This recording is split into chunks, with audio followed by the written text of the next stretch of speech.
Last week we had a chat about Cal Newport's new book, Cal of Deep Work fame, on slow productivity, and I'll be honest, we had some questions about whether some of his advice was practical enough. Since then, I've heard from Cal's publishers who said he might want to come and talk about it, and we would obviously love to hear his views. Come on, Cal, tell us everything. Tell me everything you know about Italian food. This week we have a different take on productivity from Tamu Thomas. Now, Tamu's story starts in 2017. She was a social worker and she was completely overworked and overwhelmed to the point that she had a panic attack, and she completely rethought how she was living her life and how she was working. And this is her book about what she has learned on that journey, about the pressures on women, particularly on Black and brown women, and the additional hurdles that they face and what needs to change. Toxic productivity is my drug of choice, and once I recognised how much work was consuming, ravaging my life, I set about doing things to change my relationship with work. We've been conditioned from the moment we entered school to sit still, do as we're told, work to other people's standards and measures, and do everything we could to fit in. Our conditioning created an environment where women are encouraged to work too much. I recognised how much we blame ourselves for that. We talk about being too slow,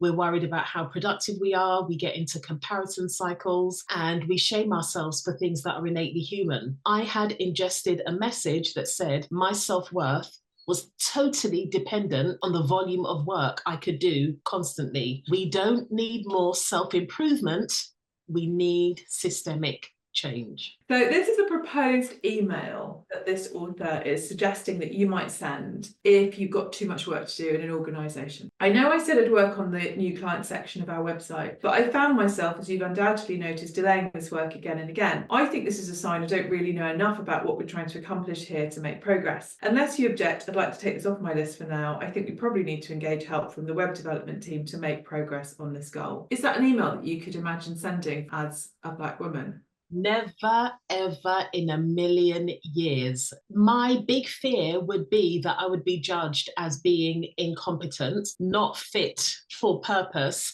and having an inability to take responsibility. I'm always thinking about the autonomic nervous system. I am definitely experiencing fight. So that fight energy would be, I've got to do the work. I've got to find out how to do this. I've got to. There's no way I could send that. If I want to live a life that is successful, and if work supports how I live, how do I want to work so that I can have this success? And what even is that success anyway? If I am compromising my health, that's not the work that I should be doing, because it's not going to create any wealth for me. It might create wealth for the tax man. It might create wealth that I'm able to leave in inheritance because I've gone to an early grave, but it's not going to create wealth for me as a person. Tamu's point that we need systemic rather than individual change is, I think, at the core of some of my frustrations with other productivity gurus. And although she does talk about what we can do individually, at heart, what I think she's calling for is for us to change the systems we operate in. How we do that is probably